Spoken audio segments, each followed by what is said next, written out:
Hello and good evening viewers. उम्मीद है आप खैरियत से होंगे। दोस्तों, वैसे तो बलूचिस्तान पूरा साल किसी न किसी तरह ख़बरों में रहता है, लेकिन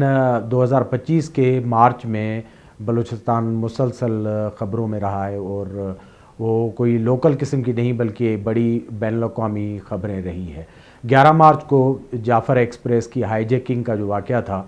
वो बड़ा स्पॉटलाइट में रहा, और उसके अराउंड जितनी खबरें बनती रहीं वो इंटरनेशनल न्यूज़ इवेंट बन गई, क्योंकि इससे पहले ना रेलवे की तारीख़ में और ना दुनिया की तारीख़ में रेल की हाईजैकिंग का इतना बड़ा वाक़या हुआ था और जिसमें कैजुअल्टीज़ हुई थी। तो ये वाक़या किसी न किसी तरीके से जो है उसका ड्राप सीन हो गया, कैजुअल्टीज़ हुई दोनों तरफ से, और सरकारी तौर पर जो हैंड आउट जारी किए गए अमवात के वो भी बड़े काफ़ी दिलखराश थे, क्योंकि हमेशा जो जंगें होती है उसमें सबसे बड़ा जो पहली कैजुअल्टी होती है वो सच की होती है, और उसके बाद कीमती इंसानी जानें होती हैं जो ज़्यादातर जंग का हिस्सा नहीं होती। तो हर जंग का आउटकम कोई इसी तरह होता है। ये वाक़या थमा ही था, तो उसके बाद इसकी साइडलाइंस की जो खबरें बन रही थी, ख़ास तौर पर जो डेड बॉडीज़ कोयटा लाई जा रही थी अस्पतालों में, तो उनसे जुड़ी कुछ खबरें जो हैं वो दारुल हुकूमत कोयटा में दोबारा से पाइलअप होने लगी। गुज़िश्ता 2-3 दिन पहले अचानक पता चला कि कुछ इस तरह की डेड बॉडीज़ या लाशें लाई जा रही हैं कोयटा के अस्पतालों में, और एक सुबह को इस तरह की खबर आई कि कुछ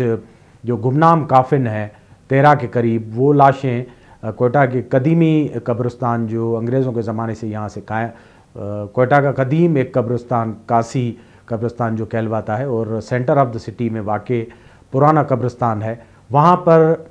13 जो नामालूम अफराद की लाशें हैं वो दफनाई गई हैं। उसके बाद ये ख़बर बड़ी इसकी फैल गई, स्प्लैश हो गया, और मुख्तलिफ़ अतराफ़ से जो लोग थे वो जमा होना शुरू हो गए। सबसे पहला जो रद्द-ए-अमल था वो बलूच यकजहती कमेटी की तरफ से था कि उन्होंने शुबा ज़ाहिर किया कि ये जो डेड बॉडीज़ लाई गई हैं सिविल अस्पताल में या दफनाई गई हैं, इनमें मुबैना तौर पर वो लोग जो लापता हैं काफ़ी अरसे से वो हो सकते हैं, क्योंकि बलूचिस्तान में हमेशा जब भी इस तरह की डेड बॉडीज़ या कॉफिन या लाशें बरामद होती हैं तो ये सवाल उठाया जाता है कि आया ये लोग जो हैं नामालूम जिनकी शनाख्त नहीं हो रही, उनमें कहीं मिसिंग पर्सन तो नहीं है। तो हमेशा की तरह उनके जो वर्सा हैं वो अस्पतालों की तरफ या उस तरफ जहाँ इतला होती है वहाँ ये लपक पड़ते हैं। तो कासी कब्रिस्तान में ये लाशें दफनाने के बाद ना सिर्फ लवाहिकीन उस तरफ गए, बल्कि सिविल अस्पताल जहाँ एक न्यूज़ थी कि 23-24 लाशें जो पड़ी हुई हैं मुर्दा खाने में, वहाँ पर भी एक बड़ा नंबर लोगों का, जिनमें ज़्यादा बड़ा नंबर ख़वातीन और बच्चों का था, वो वहाँ आ गए और उन्होंने वहाँ एहतजाज किया और इंतज़ामिया से ये मुतालबा किया कि मुर्दा खाने में जो लाशें पड़ी हुई हैं वो उनको दिखाई दें और उनकी शनाख्त की जाए, ताकि वो उनको तसल्ली हो कि जो मरने वाले हैं आया उनके जो मिसिंग लोग हैं, लापता लोग हैं, वो तो नहीं हैं। तो 1-2 दिन इस पर काफ़ी लेन देन हुई, और बाद में 2 दिन पहले सिविल अस्पताल में एक हंगामा आराई हुई, जिसकी खबर कुछ इस तरह रिपोर्ट हुई कि ये जो लोग हैं लवाहिकीन, ये कोई 5-6 लाशें लेकर अपने साथ चले गए हैं, और उनका ये कहना था कि ये लाशें उनके लोगों की है जो इन वाक़यात में गए हैं। दूसरी तरफ सरकार का ये मौक़िफ़ था कि ये डेड बॉडीज़ उन लोगों की हैं जो जाफ़र एक्सप्रेस का जो इंसिडेंट था उसके इनकाउंटर के बाद जो मारे गए लोग हैं, ये उनकी लाशें हैं। तो इस पर लेन देन रही काफ़ी दिनों के लिए, और बाद में कुछ वर्सा जो हैं उन्होंने सरियाब रोड पर धरना दिया, जिसकी क़यादत बलोच यकजहती कमेटी BYAC की जो ऑर्गेनाइज़र हैं, सरबराह हैं डॉक्टर महारंग बलोच, वो कर रही थी। और उनका मुतालबा ये था कि कासी कब्रिस्तान में जो लाशें दफनाई गई हैं उनको वर्सा के हवाले किया जाए, और उनकी जो रिपोर्ट है या DNA है उनके सामने की जाए। दूसरी तरफ बलूचिस्तान के जो मौजूदा वज़ीर आला हैं सरबाज बुगटी साहब, उन्होंने फ्लोर ऑफ द हाउस पर इन लाशों के मुतल्लिक़ जो बयान दिया, जो हुकूमत का ज़ाहिर हाईएस्ट लेवल पर एक ज़िम्मेवाराना बयान समझा गया, कि उन्होंने कहा कि ये जो लाशें हैं ये अमानतन वहाँ कासी कब्रिस्तान में दफनाई गई, क्योंकि इनकी शनाख्त मुमकिन नहीं थी। ये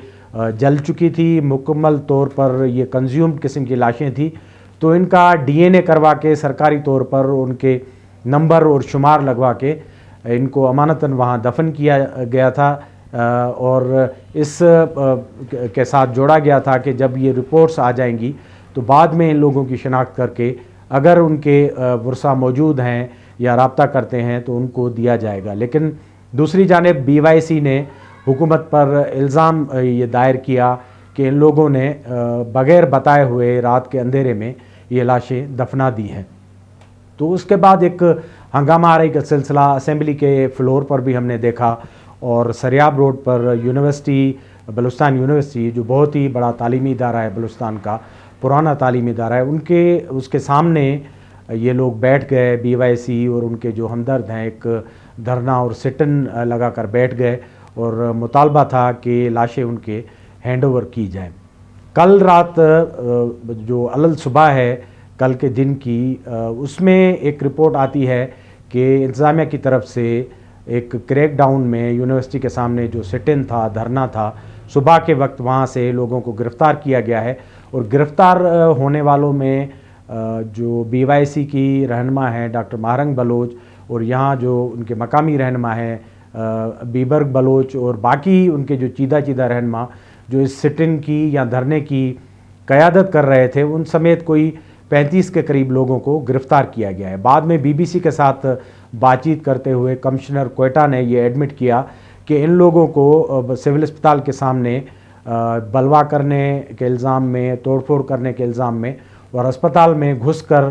لاشیں جو ہیں وہ وہاں سے زبردستی لے جانے کے الزام میں قانونی طور پر گرفتار کیا گیا ہے۔ حالانکہ ان کے ویئر اباؤٹس نہیں بتائے گئے، لیکن بین الاقوامی نشریاتی اداروں کو بلوچستان کی انتظامیہ نے اتنا ایڈمٹ کیا کہ ان لوگوں کو گرفتار کیا گیا ہے۔ اب جب ہم بات کر رہے ہیں تو اب تک بی وائی سی کے جو رہنما ہیں بشمول ڈاکٹر ماہرنگ بلوچ، ان کے ویئر اباؤٹس کا پتہ نہیں ہے کہ ان کو کہاں رکھا گیا ہے، لیکن انتظامیہ نے یہ ایڈمٹ کیا ہے کہ ان کو ایک قانونی چارہ جوئی جو سول اسپتال میں توڑ پھوڑ تھی اس کے جو چارجز کے انڈر ان کو وہاں گرفتار کیا گیا ہے۔ اب کوئٹہ میں 2 دن چھٹی کے تھے تو پینک بھی تھا۔ آج کے دن بی وائی سی نے ایک بلوچستان گیر احتجاج کا انہوں نے کال دی ہوئی تھی، جس کے بنا پر بلوچستان کے کافی شہروں میں مظاہرے اور سٹن کیے گئے تھے۔ کوئٹہ میں لائف معطل تھی، اور سونے پہ سہاگا یہ تھا کہ انتظامیہ کی طرف سے یہاں جو کنیکٹیوٹی ہے، یعنی موبائل فون اور انٹرنیٹ جو ہے ڈیٹا، وہ مکمل طور پر 16 گھنٹوں کے لیے بند کی گئی تھی۔ یعنی صبح جب سے یہ آپریشن کیا گیا تھا اور شام گئے تک یہ جو ہے سلسلہ موبائل کا اور باقی جو نشریات کا رابطوں کا ہے وہ بند کیا گیا تھا۔ تو تاہم ایک سٹی میں بڑا پینک تھا، لائف معطل تھی۔ بی وائی سی نے شام کے وقت ان کے جو وکلا تنظیم ہے انہوں نے ایک پریس کانفرنس کے ذریعے یہ الٹیمیٹم دیا ہے کہ اگر 2 دن تک بی وائی سی کے جو رہنما ہیں ان کو قانون کے کٹہرے میں نہیں لایا گیا اور ان کو لیگلی عدالتوں کے سامنے پیش نہیں کیا گیا تو یہ ہڑتال کا دائرہ بڑھا دیں گے۔ کل بھی اتوار کے دن بھی احتجاج کی کال دی گئی ہے پورے بلوچستان میں۔ تو اس طرح بلوچستان میں جو جعفر ایکسپریس سے 4-5 دن پہلے ایک ٹینشن اور کشیدگی شروع ہوئی تھی وہ اب تک برقرار ہے، اور اس کا اب زیادہ زور دارالحکومت کوئٹہ میں نظر آ رہا ہے ہر طرف سے۔ دوسری طرف اسمبلی کا جو اجلاس گزشتہ روز تک جاری تھا وہاں بھی ایک بڑی گرما گرمی نظر آئی۔ ایک طرف وزیر اعلیٰ بلوچستان تھے جو فلور آف دا ہاؤس پر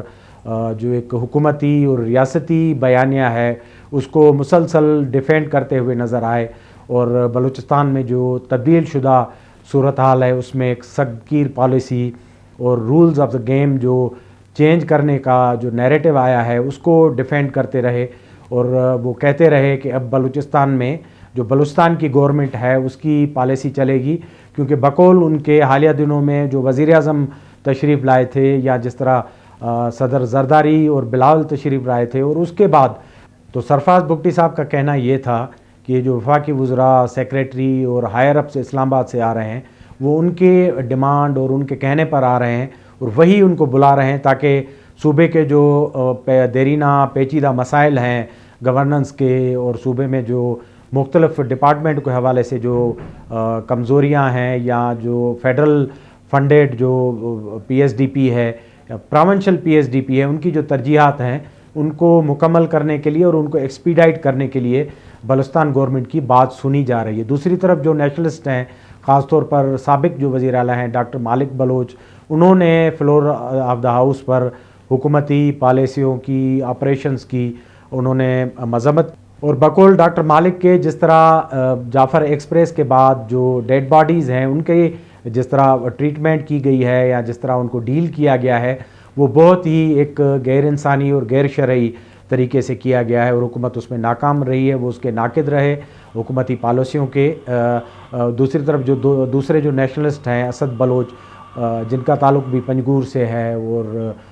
मकरान का जो इलाका इस पूरी जो जदोजहद है उसमें बड़ा एपी सेंटर की हैसियत रखता है बलूचिस्तान में, उसी इलाके से उनका ताल्लुक़ है। तो वो भी बड़े क्रिटिकल रहे कि बलूचिस्तान में जो वफाक की या प्रोविंशियल गवर्नमेंट की मौजूदा जो पॉलिसीज़ हैं वो बड़ी नाकिस और इस तरह की नाकिद रहे। तो इस तरह असेंबली फ्लोर पर भी ये सारे जो वाक़यात हैं जाफ़र एक्सप्रेस के, या बलूचिस्तान में जो अब सुना जा रहा है, एक शुनीद है कि बड़ी सख्त गिर पॉलिसी आने वाली है और जो rules of the game change हुए हैं तो उसमें सख्ती आएगी। तो ज़ाहिर है ये सख्ती बलूचिस्तान पे फ़िज़िकली देखी जाएगी, तो उसका एक रद्दअमल जो है उसको भी गेज किया जा रहा है। तो इसी तरह बलूचिस्तान में उमूमन रमज़ान के महीने में कोई बड़ी इस तरह की हमें सियासी सरगर्मी या अफरा तफरी या टेररिज्म की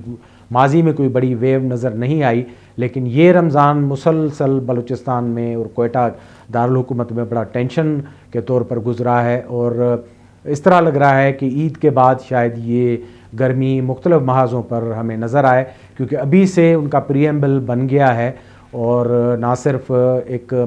जंग के मैदान में बल्कि सियासत के मैदान में और पार्लियामेंट के मैदान में भी हमें ये गर्मा गर्मी नज़र आ रही है। तो BYC ने अपनी जो लीडरशिप है, डॉक्टर महारंग बलोच, उनकी आज़ादी के लिए मुतालबात किए हैं कि उनको फिलफोर रिहा किया जाए, और बलूचिस्तान की जो दूसरी सियासी जमातें हैं जो पार्लियामानी पॉलिटिक्स करती हैं उन्होंने भी इस गिरफ़्तारी की मज़म्मत की है। और उनके बलकौल के डॉक्टर महारंग जो है वो पुरअमन और आइनी तरीके से जो अपने मुतालबात हैं लापता अफराद के लिए उनकी डिमांड कर रही हैं और उनके लवाहकीन उनके साथ हैं। तो उनका एक लेजिटिमेट जमहूरी हक़ है कि वो अपने जो जायज़ मुतालबात हैं उनकी बात करें। दूसरी तरफ डॉक्टर महारंग के जो करैक्टर है उस पर बड़ी तनकीद भी हो रही है, ख़ास तौर पर जो पंजाब सेंट्रिक इस्लामाबाद और बलूचिस्तान से बाहर की मीडिया है वो बड़ी ही नकाद है। आज भी आपने बहुत सारे वीलाग्स उनकी गिरफ़्तारी के बाद देखे होंगे जिनके टाइटल भी आपने देखे होंगे। तो पंजाब से ताल्लुक़ रखने वाले बहुत सारे सहाफ़ी, वीलागर या मीडिया हाउसेस उनको एक गद्दार रहनुमा के तौर पर याद कर रहे हैं, गिरदान रहे हैं, और उनकी गिरफ़्तारी जो है एक बड़ी पॉलिटिकल अचीवमेंट के तौर पर उसको करार दे रहे हैं। तो इस तरह की जो बलूचिस्तान में डेवलप होने वाली सूरत हाल है, आने वाले दिनों में मज़ीद उसके जो मुख्तलिफ़ डायमेंशंस वो हमें फोर्सी कर रहे हैं और दिखाई दे रहे हैं। और जिस तरह का ये सियासी वायुमंडल पाइल अप हो रहा है उससे लग रहा है कि बलूचिस्तान के जो सारे महाज हैं वो गर्म होते हुए नज़र आते हैं। अब पहले से बलूचिस्तान एक मुतासर इलाका है जहाँ पर एक गवर्नेंस के बहुत सारे सवालात हैं, डिप्राइवेशन के बहुत सारे सवालात हैं, यहाँ पर एक अच्छी हुक्मरानी कभी नहीं रही, करप्शन की बहुत सारी बात है। तो इन सारी बातों के चलते हुए कमज़ोर हुकूमत जो दावे भी करती है बहुत सारे, और उसकी एक बड़ी टीम या एक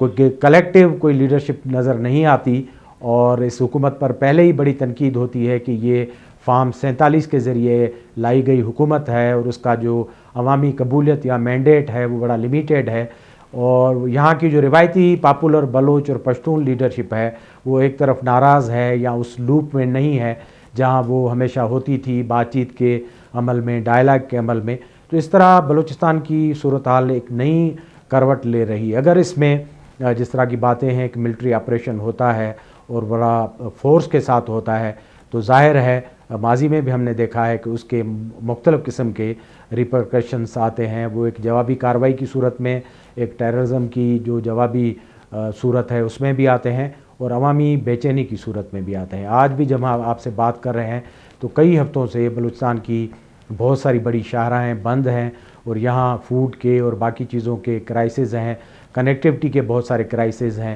یونیورسٹیز جو بڑی ہیں بلوچستان کی وہ پہلے ہی بند کی گئی ہیں، حالانکہ یہ جب حکومت آئی تھی تو انہوں نے دعویٰ کیا تھا کہ بلوچستان کے جو طلباء ہیں ان کو برطانیہ، امریکہ، مغرب کی جو بڑی بڑی یونیورسٹیز ہیں ان میں بھیجا جائے گا اور ان یونیورسٹیز کو اپ گریڈ کر کے عالمی معیار کی یونیورسٹیز کی لیول پر لایا جائے گا، لیکن عالمی معیار ان کا بڑھنا اور باقی چیزیں تو کجا وہ یونیورسٹیز مکمل طور پر بند ہو گئی ہیں، اور کہا جا رہا ہے کہ یہ ورچولی وہاں تعلیمی نظام جو ہے وہ قائم کیا جائے گا۔ بلوچستان جہاں 80% علاقے میں فون اور ڈیٹا اور باقی کنیکٹیوٹی جو ہے وہ موجود نہیں ہے، تو وہاں گاؤں اور دیہاتوں میں رہنے والے جو طلباء ہیں یونیورسٹی کے وہ کیسے ورچوئل ایجوکیشن حاصل کریں گے، اور یہ معاملات جو ہیں کمیونیکیشن کے، کنیکٹیوٹی کے اور آنے جانے کے، کیونکہ ملک کا سب سے بڑا صوبہ 44% جس کی رقبہ ہے، وہاں پر فاصلے بڑے طویل ہیں، عام افراد کے لیے اور مڈل کلاس کے لوگوں کے لیے آنا جانا اور کنیکٹیوٹی بھی حالیہ دنوں میں بڑی مشکل ہے۔ تو یہ مجموعی ایک صوبے کا تاثر اور صورتحال بن رہی ہے۔ ہم نے کہا آپ کے ساتھ اپنا ویو پوائنٹ شیئر کریں، اور آپ بھی اپنی رائے کے ذریعے ہمیں اپنا فیڈ بیک ضرور دیں۔ ہمارے پروگرام کو دیکھتے رہیں، لائک کریں، سبسکرائب کریں۔ بہت بہت شکریہ۔